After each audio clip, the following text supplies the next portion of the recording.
Ba sôm sva cung bong ôn tầng ở khía ok ngày nay dừng cho mình đo mi riêng tí đọc bay và unit 13 ok unit 13 สำหรับ title unit 13 របស់យើងគឺ classroom command បាទ classroom command បាទចឹងមានន័យថាការបង្គាប់បញ្ជានៅក្នុងថ្នាក់រៀន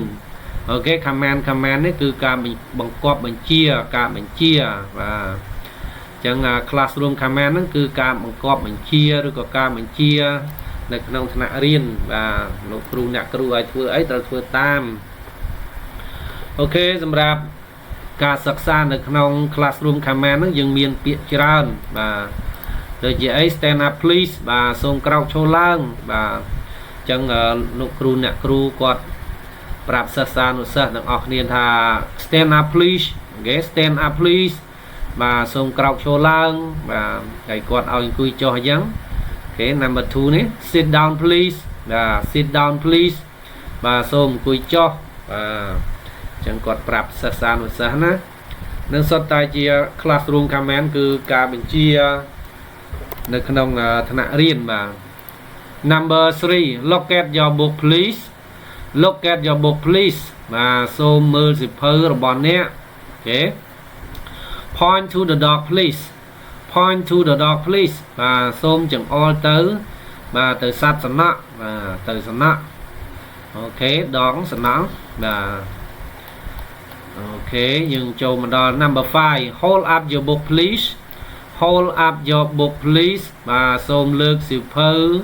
របស់អ្នកឡើងអូខេ number 6 give me your book please give me your book please បាទសូមឲ្យសៀវភៅរបស់អ្នកមកខ្ញុំបាទអូខេ number 7 open your book please open your book please បាទសូមបើកសៀវភៅរបស់អ្នកអូខេចឹងសូមបើកសៀវភៅរបស់អ្នកឡើង number 8 អូខេ shut your book please shut your book please បាទសូមបិទសៀវភៅ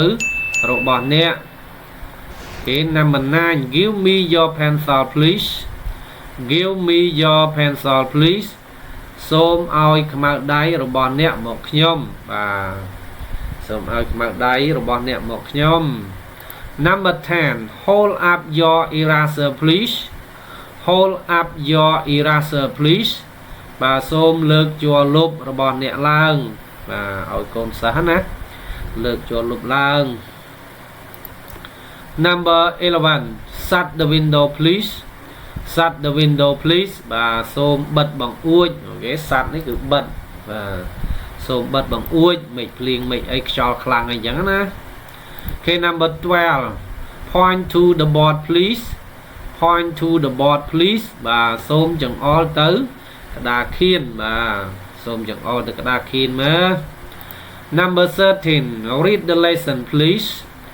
read the lesson please អូខេសូមអានសៀវភៅបាទសូមនាំគ្នាអានសៀវភៅឡើង number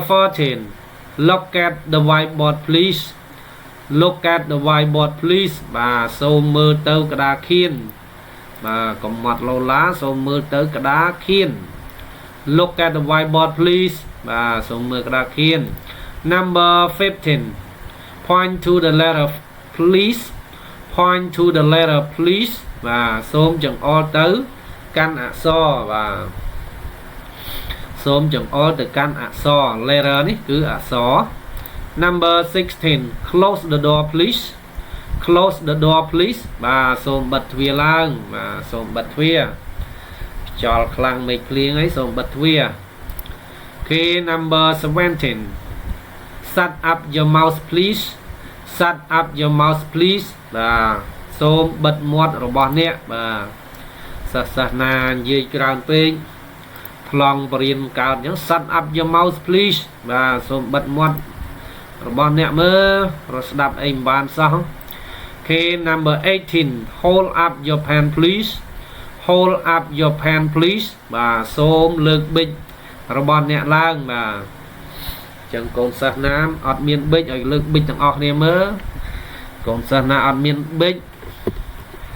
ត្រូវតែចាត់ការស្អែកឡើងត្រូវឲ្យមានប៊ិចមានសភៅគ្រប់គ្នា អូខេសម្រាប់ unit unit 13 អូខេ unit 13 classroom comment បាទក៏បានចូលមកដល់ទីបញ្ចប់បាទហើយក៏សូមអធិស្ឋានបាទនៅរាល់កំហុសខុសឆ្គងបើបងប្អូនមិនទាន់បានចុច subscribe និងរូបកណ្ដឹងបាទសូមបងប្អូនចុចម្នាក់មួយបាទដើម្បីទទួលបាននៅមេរៀនជាបន្តទៀតបាទសូមអរគុណច្រើន